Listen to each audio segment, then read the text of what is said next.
Uma ótima tarde a todos, está no ar a segunda edição do Agricultura BR ao vivo para todo o Brasil pelas antenas parabólicas no sistema digital e analógico, também pela Claro e Net TV nos canais 190 e 690, pelo Facebook do Canal do Boi e também por diversas páginas que levam o nosso programa. Você também está nos acompanhando pelo portal SBA1.com, é o portal do agronegócio brasileiro, notícias, informações, bons negócios e, claro, a transmissão do Canal do Boi e também do Agro Canal. Neste momento, o Agricultura BR também está em sinal aberto para todo o estado do Mato Grosso do Sul pela TV Imaculada Conceição, que está linkada aqui conosco.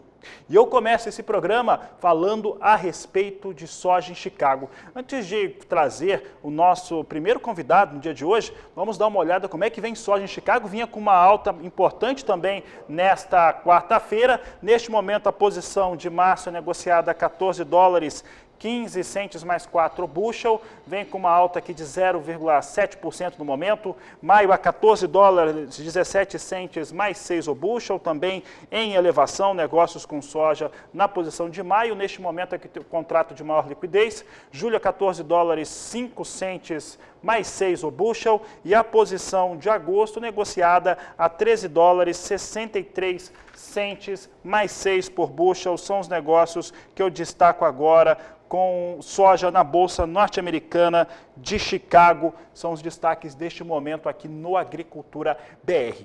Bom, para falar a respeito da alta da soja, principalmente da volta da China para o mercado, nós vamos conversar agora com o Marcos Araújo, ele que é da Agriinvest, está aqui conosco já aqui no nosso estúdio, está lá no Paraná, está participando ao vivo conosco. Marcos, um prazer tê-lo mais uma vez aqui no Agricultura BR, no Canal do Boi. Como que essa volta da China para o mercado tem influenciado, né? A gente tem visto soja em alta essa semana, é um resultado direto, isso já representa uma demanda maior por soja. Marcos, boa tarde, seja bem-vindo. Obrigado, muito boa tarde a todos. Nós tivemos aí nesse mês de fevereiro, tradicionalmente, o feriado lunar da China, e o país ficou ausente das importações de soja. Lembrando que cerca de 70% da importação mundial de soja ocorre pela China. Com a recomposição dos rebanhos de suínos na China, nós temos naturalmente maior consumo por farelo, soja em grão e também o milho, Fabiano. Nesse momento, a China está comprada até maio, tá? Então ela precisa cobrir principalmente posições de junho em diante. E agora, nesse momento, a soja no Brasil, os preços nos portos agora para embarque em março é uma soja de R$ 166 a saca, e para Dourados, por exemplo, se traduz numa saca de R$ 155 a saca. Marcos, em relação ao fator demanda aqui no Brasil, nós estamos aqui no Brasil com uma soja que vem com uma colheita lenta, já era esperado isso mesmo, mas uma safra muito vendida. Como é que você avalia esse momento brasileiro?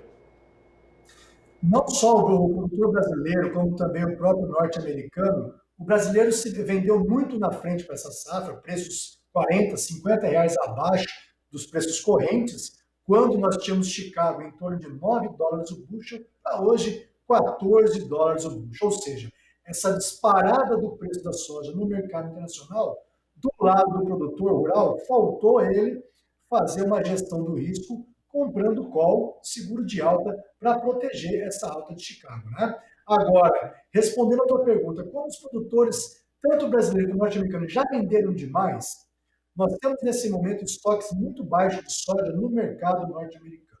Nós acreditamos numa continuidade da alta do preço, principalmente lá na Bolsa de Chicago.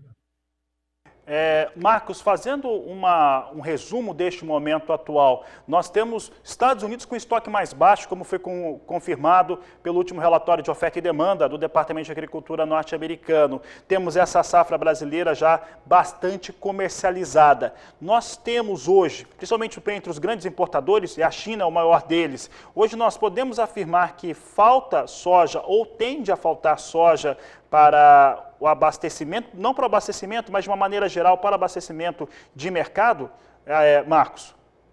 Não nesse momento, em função da colheita da soja na América do Sul, Brasil e Estados Unidos, Brasil e Argentina, né? O Brasil é o maior exportador mundial de soja. O problema de falta de estoque é nos Estados Unidos, porque eles escolheram soja e essa temporada americana vai até agosto. Lá nos Estados Unidos, sim, nós corremos uma grande possibilidade que a partir de abril desse ano, os Estados Unidos importem soja do Brasil. Marcos, para encerrar, o que você diria para esse produtor rural, esse sojicultor brasileiro que está acompanhando a nossa entrevista em relação ao posicionamento de mercado a partir deste momento? Nós devemos ter esse ano, dentro de uma normalidade climática, duas realidades de preço bem distintas aqui para o Brasil. Eu acredito que os melhores preços de soja devam ocorrer no primeiro semestre do ano. Se você olhar a curva de preço dos contratos futuros em Chicago, soja maio a 14 dólares e 20 bushel e a soja para novembro a 12 dólares e 20 bushel, é uma queda de 2 dólares por bushel, que nos mostra que não, diferentemente dos outros anos, não compensará o produtor assumir o risco de manter essa soja armazenada para vender no segundo semestre desse ano, entre setembro a novembro. Eu diria, olhando a curva de preço, é muito mais recomendável o produtor rural vender a soja para agora, de abril a junho, e aí aplica esse dinheiro, não gasta armazenagem, que é uma técnica, compra insumos à vista, mas tem que comprar um seguro de alta, uma call em Chicago, no vencimento de setembro ou novembro, porque se porventura houver um problema climático nos Estados Unidos, esse mercado se torna explosivo, devido a essa escassez de soja que pode se acentuar muito a nível global. Tá certo. Marcos, obrigado pela sua participação aqui no Agricultura BR, no canal do Boi. Uma boa tarde a você. Boa tarde, até. Até. Conversei então com o Marcos Araújo, da Agriinvest, falando aí a respeito do mercado de soja e principalmente como que vem esse momento, né? E aí o produtor rural trazendo, buscando essas informações para conseguir traçar as suas melhores estratégias. Ainda sobre esse assunto, né, sobre alta de soja na Bolsa de Chicago e também como é que vem o desempenho lá da oleaginosa lá no campo, lá no estado do Mato Grosso, né, principalmente Mato Grosso está colhendo, está com atraso, todo mundo sabe disso. Nós conversamos agora com Hernani Klein, titular da Klein Agribusiness, lá do estado do Mato Grosso. Hernani, quero saber então qual que é a sua avaliação deste momento de alta para a soja de Chicago, volta da China para o mercado internacional. Como é que você avalia esse momento e como está o Mato Grosso? Boa tarde, seja bem-vindo. Olá, Fabiano, amigos que nos assistem no Agricultura BR. É sempre um prazer estarmos juntos aqui falando sobre esse cenário do mercado de grãos. Fabiano, nós estamos acompanhando nesses últimos dias, né, quarto pregão consecutivo das altas nas cotações lá em Chicago, tanto para a soja quanto para o milho, e também a gente tem visto aí para as demais commodities, né, do complexo, milho, trigo, petróleo, tudo contribuindo aí para dar sustentação às cotações lá na Bolsa. É um movimento bastante expressivo, né? Com o retorno aí, principalmente da China, voltando às compras após o período de calmaria devido ao feriado lunar deles, e a gente percebe que a volta das compras, né, tem movimentado bastante e sustentado, principalmente pelo mercado asiático, as cotações lá em Chicago. Somado a isso, Fabiano, nós temos toda essa questão da América do Sul, né?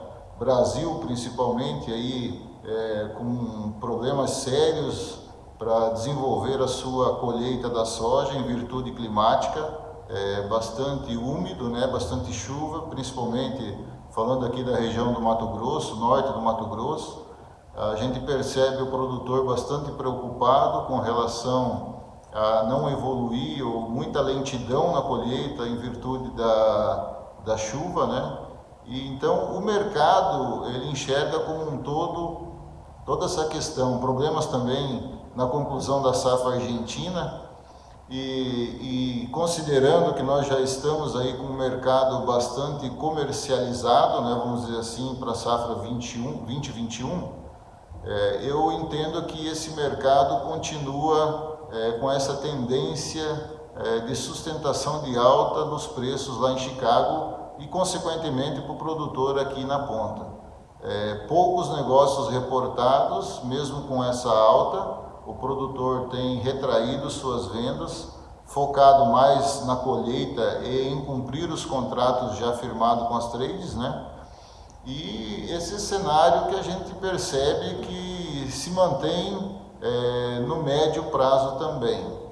Estoques de passagem muito apertados, né, lá nos Estados Unidos, um volume grande ainda, estimativas aí de 100 milhões de toneladas de importação por parte da China de soja. Ela precisa ainda comprar muito volume para suprir sua demanda, né? E, consequentemente, o Brasil vai ser, a América do Sul, o Brasil vai ser o suporte para atender essa demanda, né? Com esse problema todo que nós tivemos aí, dos gargalos logísticos nos portos também, até em virtude do atraso da colheita, navios esperando, houve um aumento aí por parte dos exportadores para absorver todo esse custo, e isso fez com que os prêmios também aqui no Brasil recuassem bastante. Porém, a força da demanda é soberana e, em algum momento, os importadores, principalmente China, aí, com essa demanda agressiva, vai ter que pagar para vir buscar a soja aqui no Brasil. No meu entendimento, eu acredito que esse mercado das cotações em Chicago, ele se sustenta no médio prazo aí em alta, né? Acredito que vamos ter aí picos de preço final ao produtor, considerando aí o câmbio acima dos R$5, né? Bastante expressivos pela frente. É um movimento que nós estamos vendo na prática aqui no campo. Essa semana, com essa alta de mercado, já tivemos aí uma repercussão no preço final, em torno de R$4, R$5 por saca na soja. No milho também foi bastante expressiva a alta no preço final. Então a gente vê que quando a gente está vivendo esse momento no mercado, extremamente agressiva a demanda, estoques de passagem baixos, problemas à vista aí nas safras a serem colhidas, como está acontecendo agora, é um mercado extremamente altista a preço final para o produtor. Então, Fabiano, eu acredito que o mercado continue nessa pegada de alta, e aí, a depender do que vai acontecer também nas cotações do câmbio, o produtor continua tendo boas margens para realizar suas vendas, né? Mas a preocupação no momento é o foco na colheita e tirar o que já está plantado, pronto para colher, e dar sequência no plantio do milho, que também vai extrapolar a janela ideal do plantio pelo atraso da colheita da soja, né? Então, acho que seria essa visão a nossa aqui. Obrigado aí pela oportunidade, estamos sempre à disposição. Um abraço a todos, até mais. Um grande abraço, Hernani Klein, da Klein Agribusiness, que juntamente, né, agora há pouco nós tivemos o Marcos Araújo também, da Agriinvest, comentando alta para a soja, volta da China para o mercado, e agora o Hernani também falando sobre o tema e também sobre como é que vem a situação de colheita, né, de desenvolvimento da soja lá no Mato Grosso. Mas quem acompanha de muito perto essa situação das lavouras no Mato Grosso e também no resto do país é o Rally da Safra, é a Agroconsult, que tem feito esse trabalho. Inclusive você viu uma reportagem do Valdir Pacheco nesta semana que mostrava um pouco dessa atividade lá no Mato Grosso.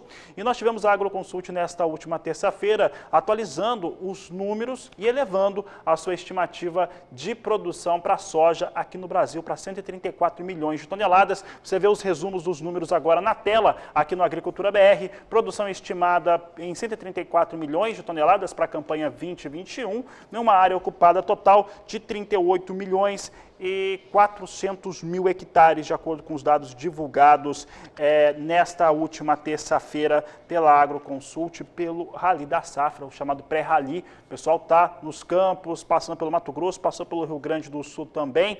Nós vamos agora saber por onde que passou exatamente o Rally da Safra e também um comentário sobre os números que foram divulgados ontem, porque agora nós vamos conversar pela internet com o André De Bastiani, coordenador do Rally da Safra, que participa conosco conosco agora para falar sobre essa atualização. André, sempre um prazer tê-lo aqui no canal do Boi, no Agricultura BR. Me diga uma coisa, os números foram atualizados, foram para cima agora, uma estimativa um pouco maior de 134 milhões de toneladas. O que as equipes estão vendo no campo neste momento, nos campos de soja? André, boa tarde, seja bem-vindo.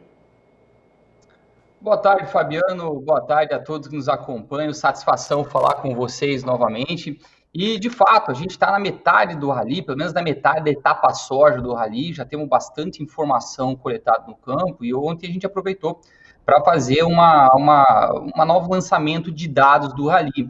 E nessa nova estimativa, nós revisamos para cima, sim, o nosso número. Agora estamos trabalhando com 134 milhões de toneladas. É uma safra que está crescendo 1,6 em relação ao nosso número anterior, e muito decorrente do que a gente tem observado no campo. Nós temos ainda muitas regiões para percorrer, principalmente o sul do Brasil, ainda todo o norte e o nordeste, mas o estado do Mato Grosso, que é o estado que a gente se dedica bastante, principalmente no início da safra, a gente já andou bastante, já levantou bastante informação. E o cenário é aquele cenário que a gente vinha trabalhando até então e mostrando para vocês já de que as lavouras mais precoces foram afetadas, de fato, por uma irregularidade, mas as lavouras de ciclo médio tardio vêm, de uma certa forma, compensando um pouco dessas perdas.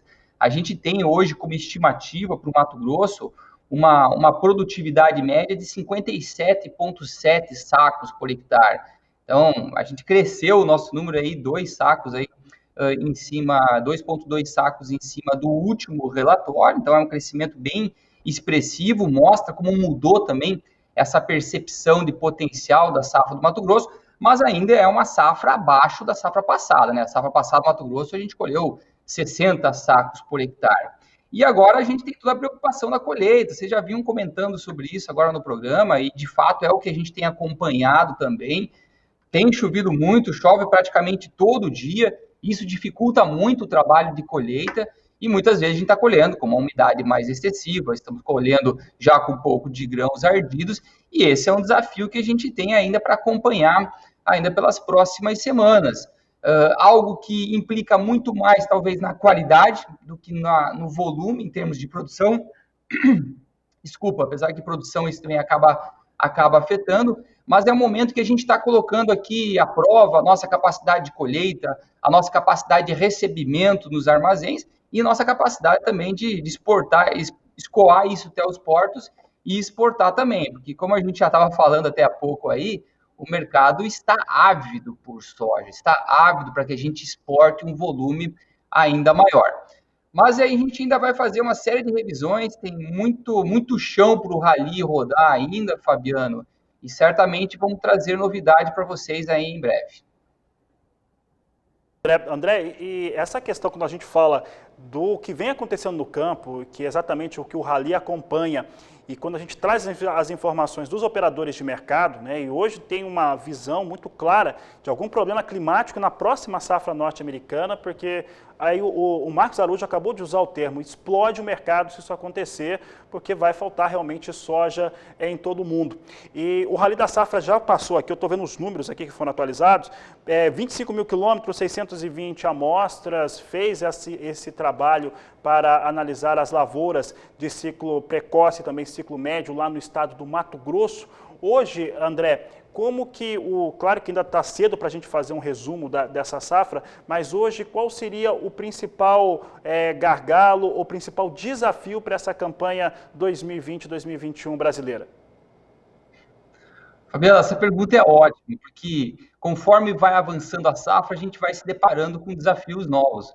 O primeiro desafio desse ano foi plantar uma safra de 38,4 milhões de hectares, que cresce 1,5 milhão em relação à safra anterior, e foi o primeiro desafio, plantar uma safra maior e com um calendário irregular, né? Se nós pegarmos só o Mato Grosso plantou mais de 50% da área em menos de 15 dias, então isso foi um desafio muito grande.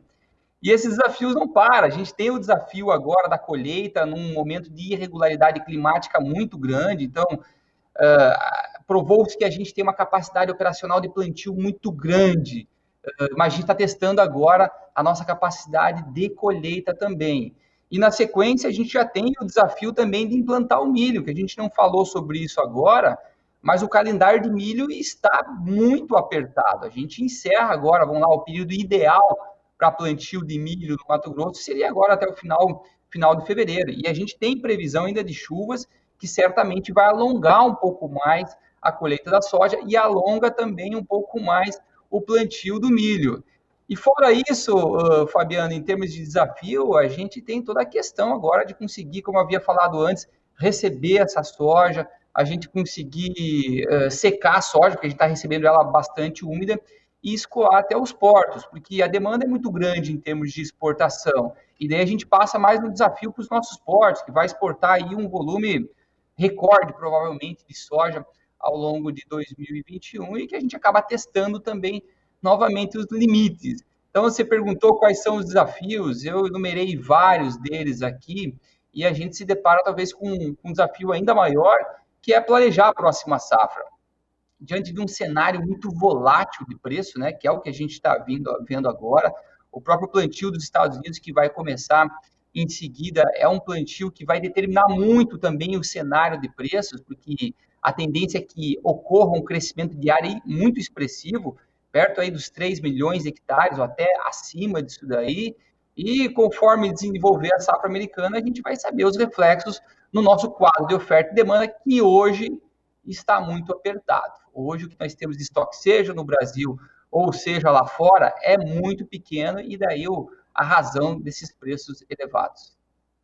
Tá certo, André Debastiani, obrigado pela participação mais uma vez aqui no Canal do Boi na Agricultura BR. Grande abraço a você e bom trabalho para toda a equipe.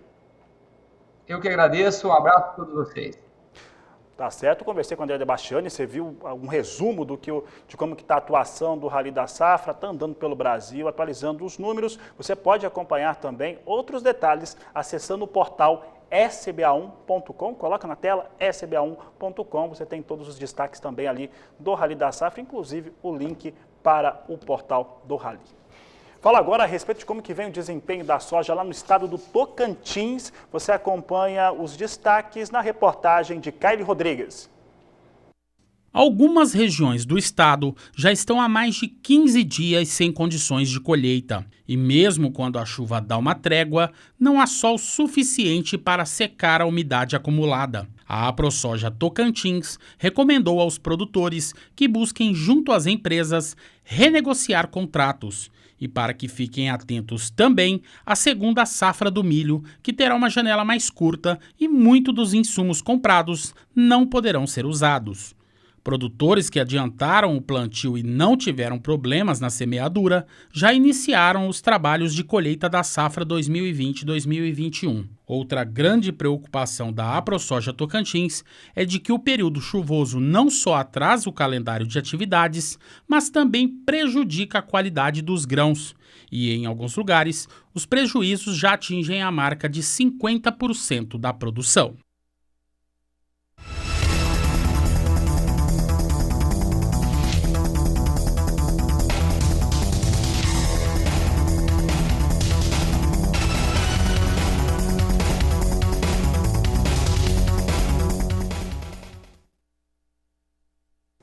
E voltamos a falar a respeito de um abortamento de vagens lá no estado do Paraná para a soja. Esse é um problema que foi identificado por lá. Nós temos elaborado algumas reportagens, entrevistas técnicas. Você vai ver agora mais um ponto de vista agora de pesquisadores da Embrapa na reportagem de Mauro Andrade.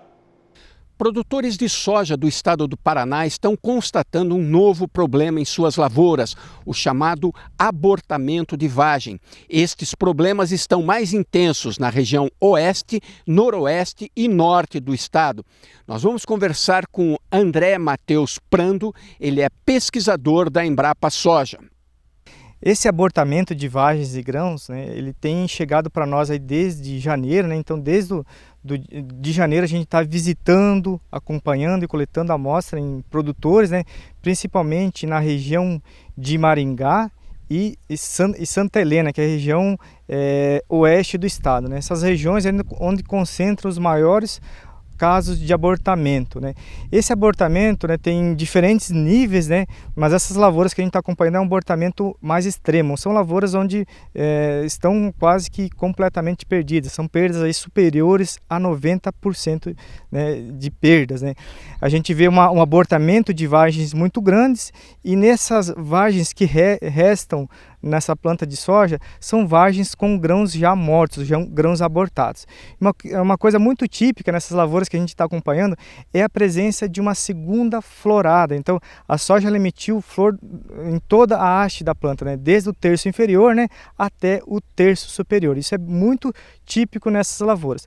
Também a gente percebe um engrossamento da folha, uma coloração mais verde escura em função, né, desse abortamento, que a soja ela continua, né, fazendo fotossíntese e ela precisa mandar, né, essa energia para algum lugar.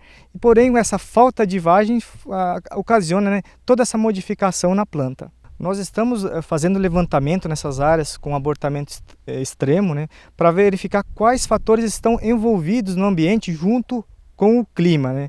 Então a gente já observou diferentes tipos de manejo, diferentes condições de níveis de adoção de tecnologia de produtor, áreas com uma sanidade muito boa, outras áreas com doença. Então, para a gente ter um comparativo, né? Um ponto observado, né, também divulgado no nosso comunicado técnico, é que nessas regiões, as lavouras que apresentaram esse problema estão dentro de uma faixa de semeadura de 14 a 25 de outubro, em média 18 de outubro. Então, existe um momento específico na soja que foi afetado pelas condições climáticas junto com outros fatores. Temos lavouras onde o problema ocorre na área total, enquanto outras ocorrem em manchas, né? Mas é um problema assim bastante sério, né? O nível de perda para o produtor, né, onde tem esse problema é bastante elevado. O produtor ele precisa, né, já informar o técnico, né, que dependendo do caso, se for um abortamento extremo, ele vai ter que acionar a seguradora, né, para o perito fazer um laudo, quando for o caso, né. Quando não tem seguro, né, tem que avaliar essa perda, se vale a pena ele manter essa lavoura ou ele já faz a roçada ou o controle químico para ele proceder à semeadura da safra seguinte. Importante destacar também, né, que a Embrapa continua trabalhando nisso, fazendo pesquisa, acompanhando áreas mais de perto, com mais detalhes, para esclarecer cada vez mais esse problema que está ocorrendo aqui nas lavouras, principalmente do Paraná. De Londrina, no Paraná, Mauro Andrade. Voltamos a falar de mercado de soja. Você acompanha comigo como é que vem os valores de referência em dois dos mais importantes portos do Brasil, Paranaguá e Santos. Nós temos valor em R$ 167,00 nos dois portos por saca para entrega no mês de março, de acordo com a apuração da Grãos Corretora, valores apurados nesta quarta-feira. Você segue comigo agora porque vamos falar de dólar. Você acompanha agora como é que vem o dólar sendo negociado aqui no Brasil. Vem com queda, 0,33% de recuo a R$ 5,42 mais 3 a moeda norte-americana. E é sobre dólar e é sobre mercado e também Banco do Brasil, né? Tivemos ali uma alta, né? Petrobras voltou a ter uma recuperação. O Pulga falava ontem conosco sobre esse assunto. Banco do Brasil também, que agora coloca um recurso maior para a aquisição de máquina, mas quem explica tudo isso é Walter Pulga Júnior. Pulga, como é que vem o mercado nesta quarta-feira? Quarta-feira agitada por aí. Boa tarde. De fato, olha, o dólar vai cedendo, mas cede muito pouco. Chegou a operar abaixo de 5,40 hoje pela manhã, logo depois da abertura das negociações, às 9 horas da manhã. Mas o dólar resiste a uma queda mais acentuada, mesmo com a atuação do Banco Central. Porque há, entre os investidores, receio de que o governo possa intervir em outras empresas também. De modo que nós tivemos aí uma derrocada recentemente nos papéis do Banco do Brasil, papéis da Eletrobras, também tivemos, por conta de alteração na Petrobras, desvalorização de papéis de empresas que trabalham no setor sucroalcooleiro. Tudo isso está sendo revertido nos últimos 2 dias, mas longe de recuperar as perdas que nós tivemos. De qualquer modo, o dólar vem cedendo. mas ainda acima de R$ 5,42. O dólar deve manter uma sessão volátil nesta quarta-feira. Não há como esperar uma queda acentuada do dólar, apesar, vamos lembrar, de que analistas do mercado de câmbio, em todo o mercado internacional, enfatizam que o real está muito desvalorizado em relação ao dólar, além do que deveria pelos dados macroeconômicos. Ou seja, nós temos dados no país que indicam que o dólar deveria estar abaixo de R$ 5,00. Isso não ocorre mais por incertezas e receio da movimentação política em Brasília, a aprovação da PEC, emergencial para socorrer, distribuição de recursos, socorrendo a população mais pobre do país, vai ser votada agora amanhã, quinta-feira. Tudo isso ainda causa muita incerteza e o investidor fica receoso de como o governo está administrando essa situação. Eu falo do governo federal. Há muitos problemas, muita incerteza, lógico, o mercado reage sempre em alta, apesar de que o dólar está em baixa hoje. Agora, a nossa bolsa, enfim, esboçou uma recuperação de novo. Chegou a testar aí os 116 mil pontos. Ou seja, tendo como referência o índice Bovespa, tivemos até que na abertura dos negócios um movimento de alta. Neste momento, a nossa bolsa opera aos 115.241 pontos, tem uma leve alta de 0,01%, ou seja, perto da estabilidade, Alta moderada nesta quarta-feira. E por que ocorre essa alta moderada? Porque de fora também não temos estímulos muito fortes, O que ocorre no mercado internacional é que nós tivemos movimento de baixa na Ásia, um movimento de alta agora há pouco na Europa, as principais bolsas da Europa tinham uma leve alta, mas nos Estados Unidos os dados indicam que nós temos aí queda nas bolsas. Ou seja, a depender de estímulo externo, nossa bolsa não reage. Com incertezas aqui no Brasil sobre a movimentação da economia, retomada da atividade econômica, lógico, fica mais difícil uma forte recuperação da bolsa. Agora, de olho nos preços do petróleo, a rainha das commodities. Petróleo tipo Brent já opera acima de $66,20 o barril, tem outra alta agora de 2,65%. E o petróleo WTI, a $63,17 o barril, também tem alta de quase 2,40%.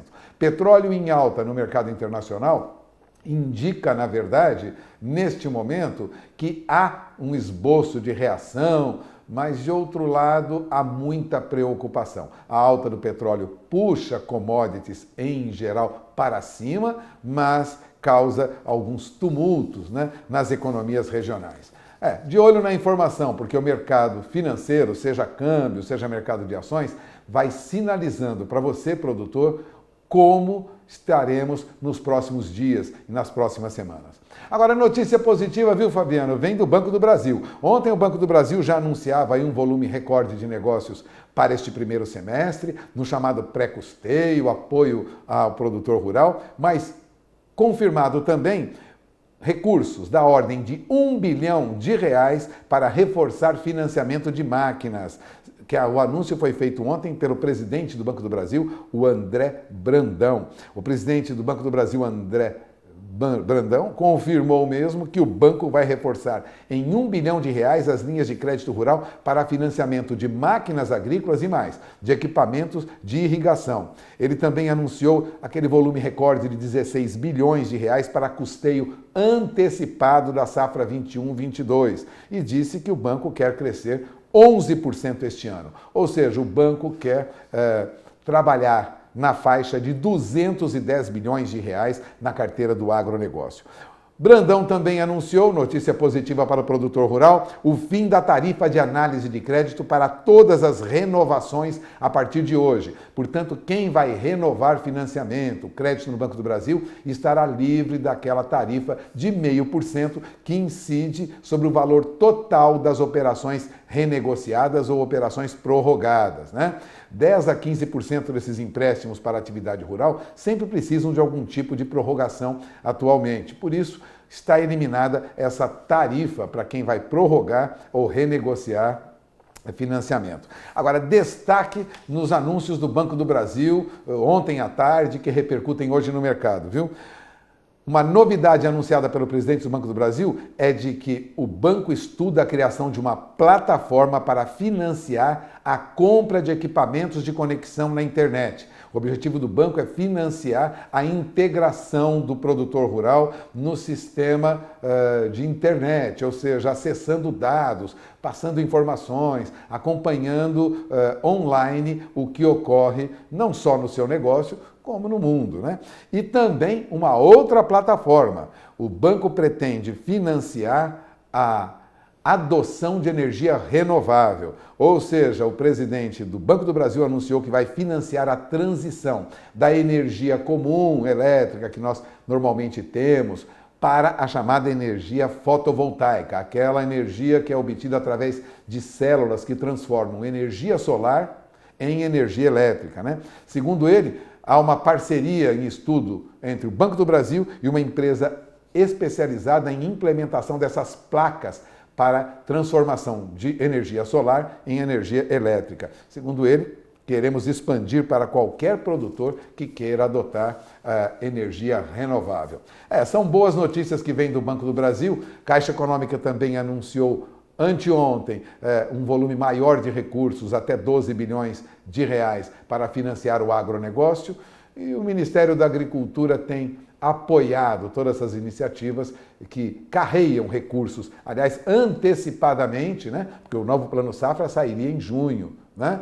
Antecipadamente já liberando recursos para que o produtor possa se planejar melhor, fazer compra de insumos antecipadamente.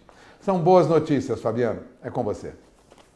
Tá certo. Pulga, obrigado pela participação aqui no Agricultura BR. 2 comentários sobre as informações passadas pelo Pulga.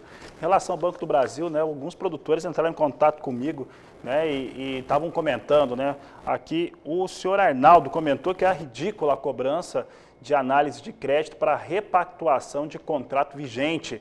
Está aqui o Arnaldo, obrigado pela participação. E daqui a pouco nós vamos ter o professor Marcos Fava Neves participando do programa, como participa todos os dias, mas ele vai comentar justamente essa alta do petróleo que nós estamos vendo e que o Pulga acabou de trazer em destaque.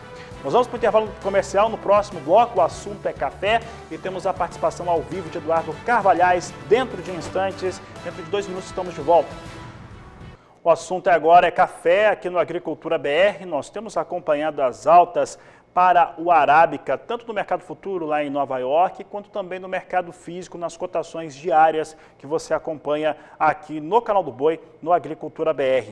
Nós vamos falar agora sobre essa elevação. Nosso convidado, nosso entrevistado, Eduardo Carvalhais, está aqui conosco. Eduardo, obrigado por mais uma vez estar aqui no canal do Boi, na Agricultura BR. E nós temos visto essas elevações do café Arábica e valores acima de R$ 700 a saca nós temos visto nos últimos dias. Como é que você avalia esse momento? Boa tarde, seja bem-vindo.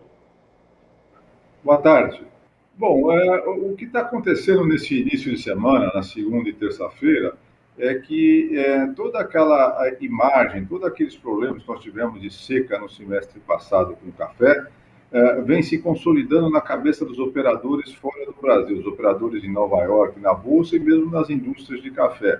Eles vão se conscientizando que essa chuva que nós tivemos em dezembro, um pouco em janeiro e agora em fevereiro, ela estanca as perdas, mas não reverte a situação. Ou seja, o Brasil que naturalmente já ia ter uma safra de menor tamanho devido à penalidade da produção de café no Brasil, teve uma quebra ainda maior com essa seca severa que nós sofremos no ano passado. E também vai já se consolidando a imagem de que alguma perda nós vamos ter também em 2022. Bom, isso culminou ontem com o Rabobank ainda revendo também a previsão dele para a produção brasileira de café de agora de 21. Isso tudo fez com que os operadores de Nova York começassem a se reposicionar, recomprando contratos. Do outro lado também, do lado do consumo, que sofreu com a pandemia, o consumo fora do lar, vai ficando claro que no hemisfério norte, que são os maiores consumidores de café, a vacinação está avançando com muita rapidez. Então se espera que tanto na Europa, nos Estados Unidos, na Ásia, no segundo semestre o consumo de café fora do lar comece a crescer. Isso tudo levou a essa alta de ontem e anteontem em Nova York, subiu mais de 900 pontos e refletiu nos preços do café no Brasil. Eles subiram, mas não subiram tanto, na mesma proporção que subiram as cotações de Nova York. Os produtores vão vendendo devagar, estão bastante preocupados com o fato de que a quebra da produção deles é grande, então eles percebem que mesmo nesses preços atuais, ainda a nova safra, se for vendida nos preços atuais, significa prejuízo. Subiu o preço de fertilizante, defensivo, são importados, você tem a alta do dólar, nós tivemos também a alta do petróleo, que leva à alta dos combustíveis. Tudo isso faz com que os custos levam a custos maiores na colheita e na produção do café em 21 em uma safra menor. Isso faz com que quem tem café ainda, os produtores que têm café arábica, vendam com muito cuidado, atento aos preços e procurando ainda preços melhores dos que os praticados no momento.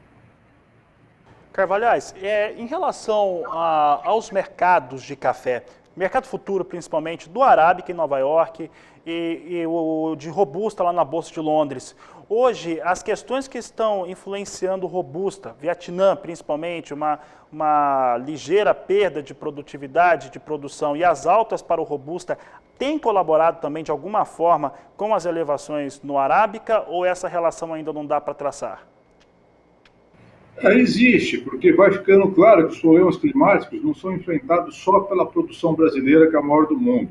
Os principais concorrentes de arábica aqui na produção do Brasil, ou seja, América Central, a Colômbia, também estão enfrentando problemas climáticos e também agora os produtores de robusta, né?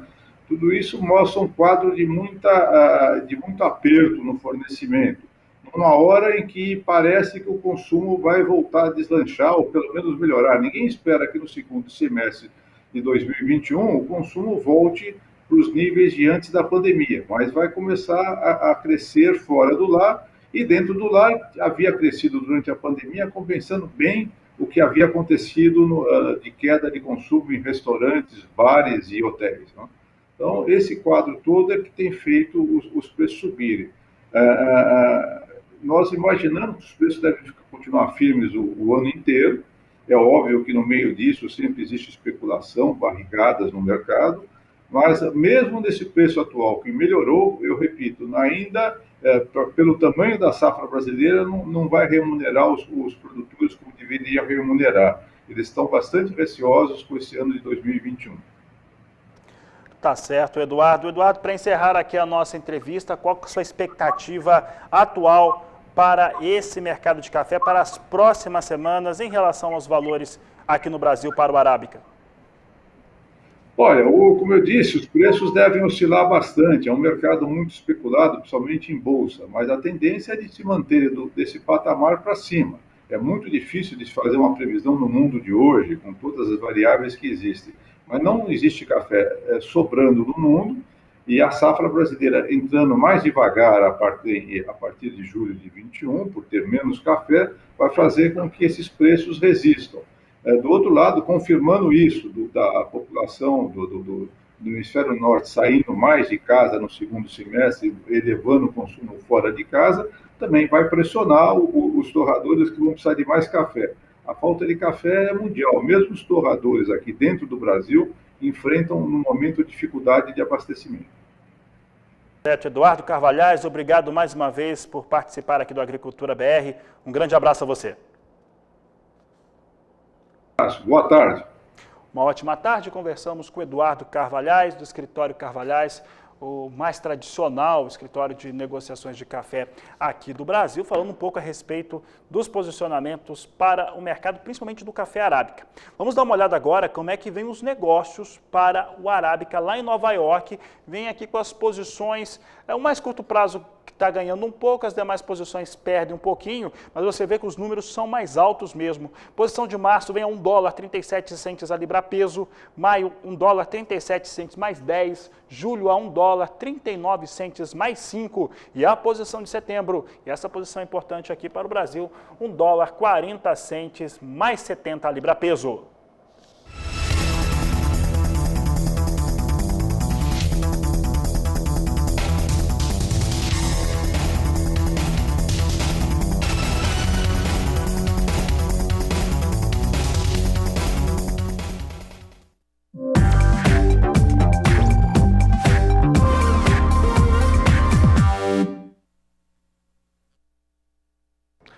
quadro Agricultura BR responde à participação do telespectador, e o telespectador pode participar sempre mandando sua mensagem para as nossas páginas ou no nosso número do WhatsApp no 67991733737.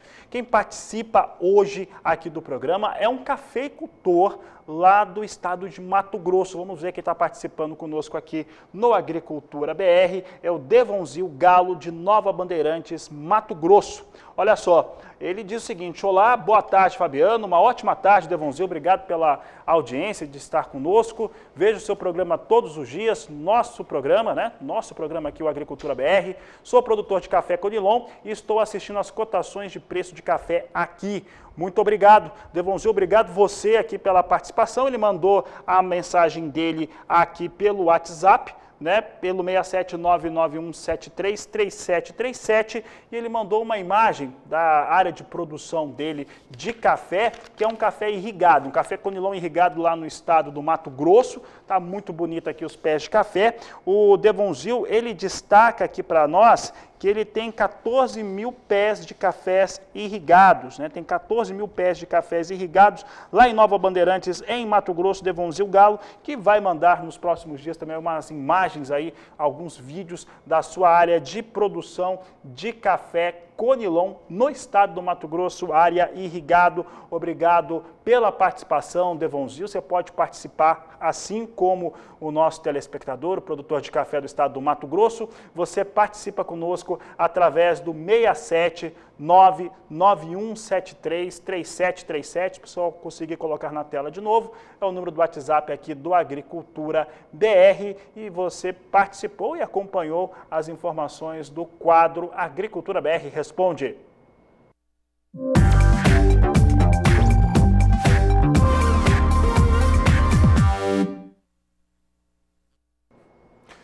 Vamos dar uma olhada agora como é que vem o Robusta, então. O Robusta negociado em Londres é a referência para o Conilon aqui no Brasil. E nós temos o Robusta em alta na Bolsa Londrina. Veja só que a posição de março vinha a $1.462 a tonelada, alta de 0,13%. Maio, $1.480 por tonelada, elevação de 0,33%.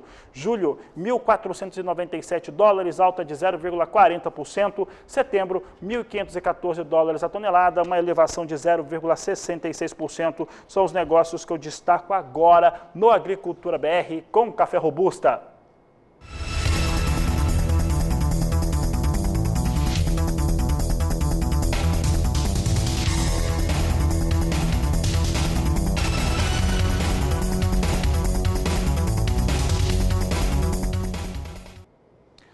E olha, nós estamos vendo uma alta para o preço do petróleo internacional vigente e praticamente diária. São elevações que fazem com que o dólar chegue, com que o barril de petróleo chegue nesse momento a 64, 65 dólares o barril do Brent. Nós temos visto ali uma alta bastante forte que tem influenciado diretamente os setores da economia aqui no Brasil. Nós perguntamos para o professor Marcos Fava Neves, especialista em planejamento estratégico do agronegócio, como que num cenário como esse de elevações do petróleo, se é possível termos um equilíbrio melhor aqui no Brasil por efetividade dos biocombustíveis produzidos, seja biodiesel, etanol, entre outros, e ele respondeu. A questão do barril do petróleo é algo também que está surpreendendo todo mundo. Ninguém esperava que ele fosse passar dos 60 dólares o barril, ainda mais com a pandemia ainda impactando, né? Então esse ponto realmente pegou a grande maioria dos analistas aí de surpresa. Ele traz, principalmente para o Brasil, que ainda tem o fato do real estar bem desvalorizado, um impacto nos custos de transporte, que o governo está aí tentando ver como equacionar isso via redução de impostos e outras estratégias. Algumas delas não estão sendo bem recebidas pelo mercado, mas é um fato. E isso também puxa para cima os biocombustíveis, puxa o biodiesel, puxa o etanol, consequentemente tem impacto favorável também para o preço dos grãos. Petróleo muito alto, de certa maneira, ajuda, atrapalha no custo de produção, mas ajuda nos preços das commodities, mas atrapalha muito na inflação, também não é bom isso. E vamos ver o que vai acontecer, porque à medida em que a economia mundial tende a crescer, os fluxos de mercadorias também, será que vem um período de preço um pouco mais alto aí do petróleo? O ideal seria ele ficar entre 50 e 55, né? Mas aí já começa a preocupar um pouco.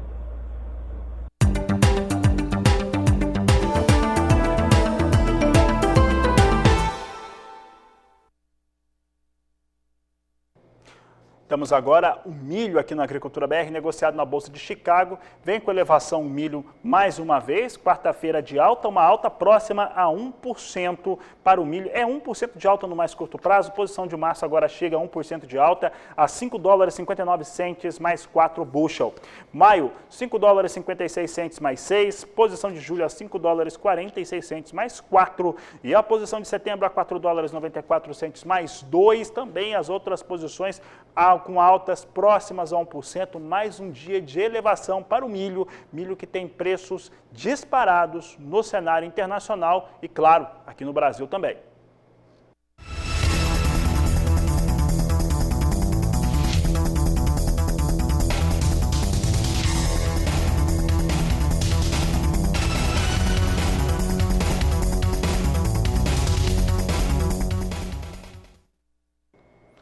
E olha, o percevejo castanho da raiz, ele é uma praga que tem atingido todos os tipos de cultura, não há dúvidas disso, e tem feito estragos nas áreas de pastagem, trazendo fortes prejuízos.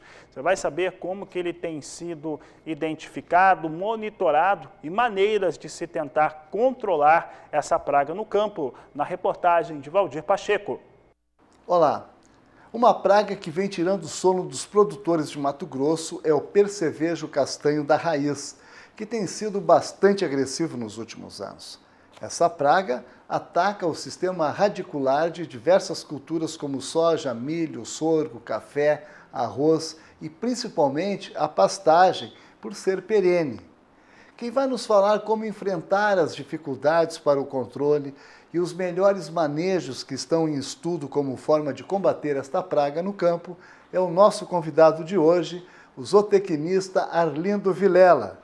Olá, Arlindo, seja muito bem-vindo aqui no canal do Boi. Obrigado por estar aqui. Infelizmente, falar de um assunto que não é nada, vamos falar, interessante para nós nesse momento, né? Arlindo, esta praga começou a se manifestar no sul do estado de Mato Grosso e hoje quais são as principais regiões que ela está presente? Ela ataca as plantas pelas raízes, né? Ela ataca quase todas as plantas que nós sabemos, tá? Eu não sou pesquisador, eu não sou um estudioso do assunto. O que eu faço da minha parte eu estou ajudando as instituições de pesquisa aí a iniciar um trabalho em cima dele, né? Para conhecer melhor essa praga, a dinâmica dela. O percevejo, que a gente pode ver o percevejo castanho, ele tá no cerrado, principalmente nas áreas arenosas. Então a gente tem notícias dele do interior de São Paulo, todo o Mato Grosso do Sul, principalmente o norte do Mato Grosso do Sul, muito atacado, Triângulo Mineiro, passa por Goiás, passa por uma parte de Minas, pega Tocantins, pega parte da Bahia e pega o Mato Grosso, dessa parte toda de cerrado do Mato Grosso. Pega aqui do sul, ele contorna o Pantanal ali, sobe, pega toda essa região do Sapezal, pega toda a região de Campo Novo, pega esse meião, passa por Nova Mutum, as regiões de Areia ali, Lucas, até no sul aí de alguns pontos aí de Sinop, e vai até o Vale do Araguaia também, pega uma parte do Xingu. Então é uma praga hoje que ela é conhecida já há, vamos falar, 30, 40 anos já foi identificada, tá?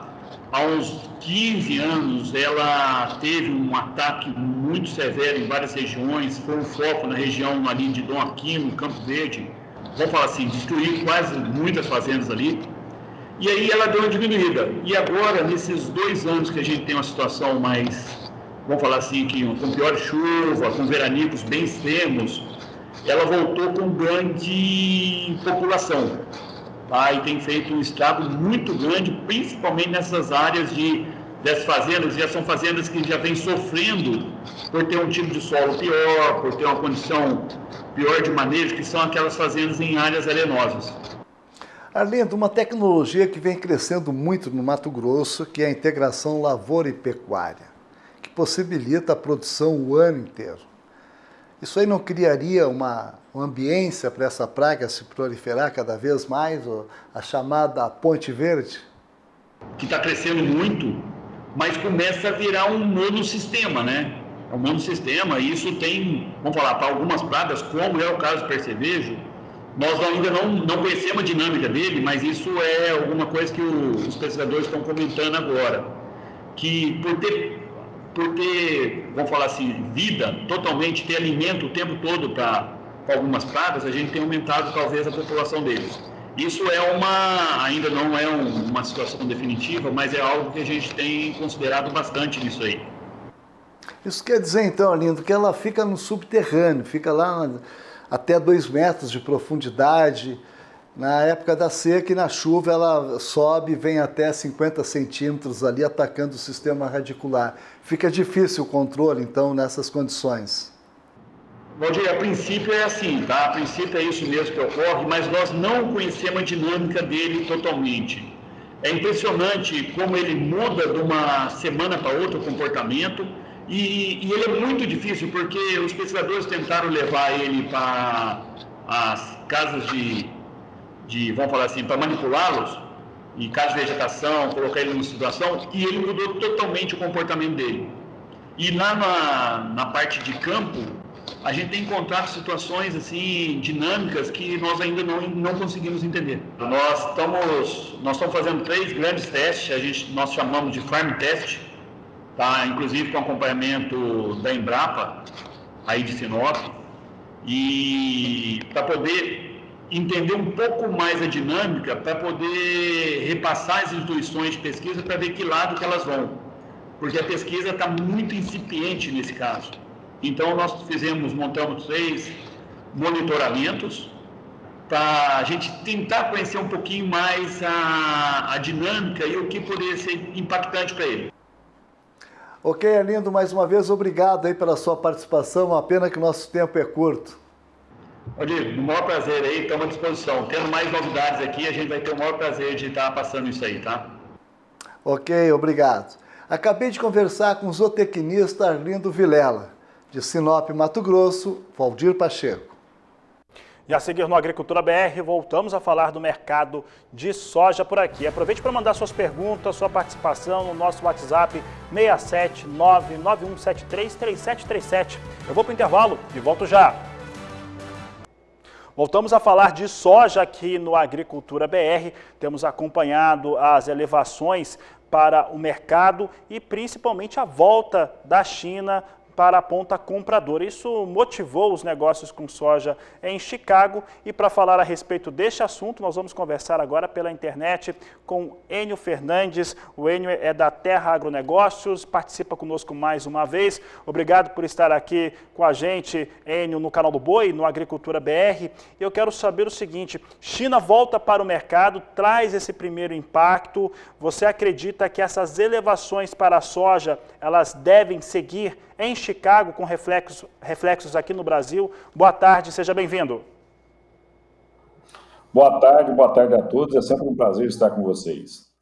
Vamos lá, a China voltou sim do feriado do Ano Novo Lunar chinês, as empresas chinesas voltaram, mas as compras delas não estão tão agressivas ainda. O que está fazendo Chicago se posicionar mais na alta? 2 coisas principalmente. Primeira coisa é o atraso da entrada da safra brasileira no mercado. A gente está começando, já estamos chegando em março e o volume de safra está extremamente atrasado. O Brasil deve estar com algo perto de 20% colhido, esse número devia estar perto de 40%, 35% colhido. É um atraso importante. Segunda coisa que pesa bastante nas cotações de Chicago é o clima nos Estados Unidos, uma certa preocupação com o clima, principalmente em maio, junho, um período um pouco mais tenso, mais quente e seco nos Estados Unidos. Isso também traz essa preocupação. E agora, o principal de tudo é que na semana passada, o USDA, que é o equivalente ao Ministério da Agricultura e Pecuária e Abastecimento do Brasil, só que nos Estados Unidos, publicou o seu Agriculture Outlook Forum, que faz as projeções de área plantada. A área plantada de soja veio acima do que o mercado esperava. Vai ver acima do ano passado, mas veio abaixo do que o mercado esperava. E o segundo ponto é que a área de milho não cresceu tanto. Então, nós estamos tendo agora, nos Estados Unidos, uma disputa entre áreas de soja e milho, as duas culturas tentando comprar área, porque os estoques estão muito baixos. E como é que você compra área? Subindo o preço. O produtor americano está decidindo realmente agora o que ele vai semear.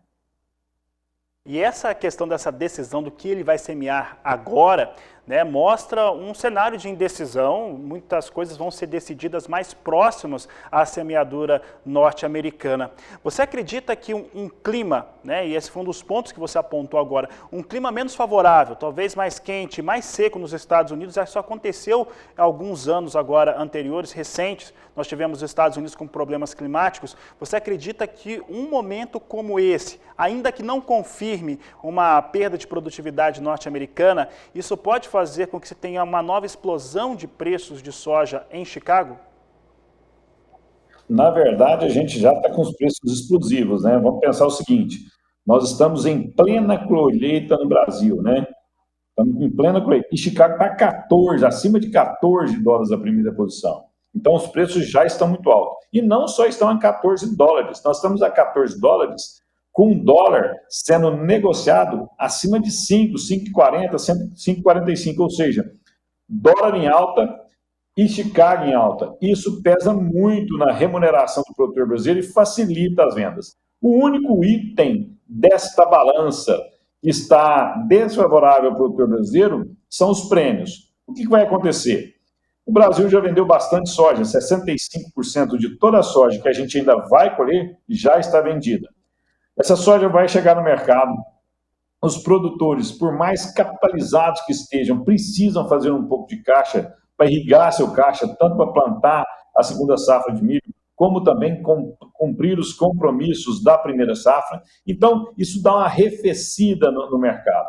Agora, quando nós estivermos com 50%, 60% colhido, os produtores brasileiros já retendo essa soja, aí sim, eu acho que Chicago vai dar muita oportunidade, tanto para compradores como para vendedores. Vai depender do clima.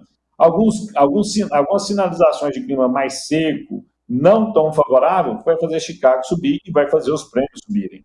Agora, depois, na próxima semana, você vê um clima mais chuvoso, o plantio se desenvolvendo bem nos Estados Unidos, você vai ver Chicago cair. Nós vamos ter muita volatilidade. Isso só vai se definir em meados de agosto, quando o mercado tiver certeza do tamanho da safra dos Estados Unidos. Enio, para encerrar a nossa entrevista, você acredita, o produtor rural aqui, o brasileiro, o sojicultor brasileiro, que tem soja para comercializar, qual que seria a estratégia a ser adotada neste momento aqui no Brasil para comercialização, tentando aproveitar ao máximo essas janelas de oportunidades ainda melhores do que a que nós estamos vendo neste momento? Excelente pergunta sua. Nós estamos num momento de muita margem para o produtor, né? Agora, tem produtor que já vendeu 60%, 70%, tem produtor que já venderam 80% da sua safra. Esse produtor, um pouco de calma. Do outro lado da mesa, nós temos produtores no Paraná, no Rio Grande do Sul, em algumas regiões de Goiás, que não venderam nada e nem começaram a colher. Quando ele começar a colher, com essas margens tão fortes que estão dando agora para ele deve sim realizar um pouco de venda.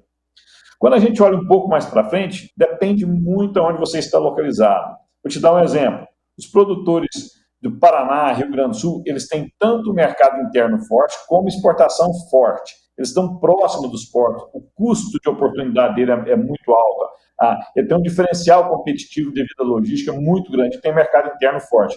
Se ele segurar a safra, a chance dele ter um insucesso é muito pequena, mesmo que Chicago caia, a não ser que a gente tenha uma safra extraordinária nos Estados Unidos. Do outro lado da mesma mesa, nós temos os produtores do Maranhão e Piauí.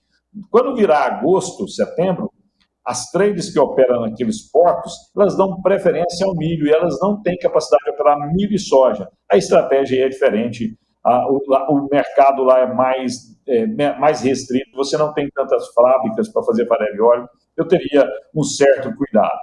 Para esse produtor, muita atenção ao mercado de clima americano. Ele vai dar excelentes oportunidades aos produtores dessas regiões. Tá certo, Enio, obrigado mais uma vez por sua participação aqui no Agricultura BR, no canal do Boi. Uma boa tarde a você. Boa tarde, eu sou grato pela oportunidade. Conversamos com Enio Fernandes, Terra Agronegócios, falando sobre o mercado de soja. São informações muito importantes. Daqui a pouco você vai poder acessá-la também no nosso YouTube, do canal do Boi, também no portal sba1.com.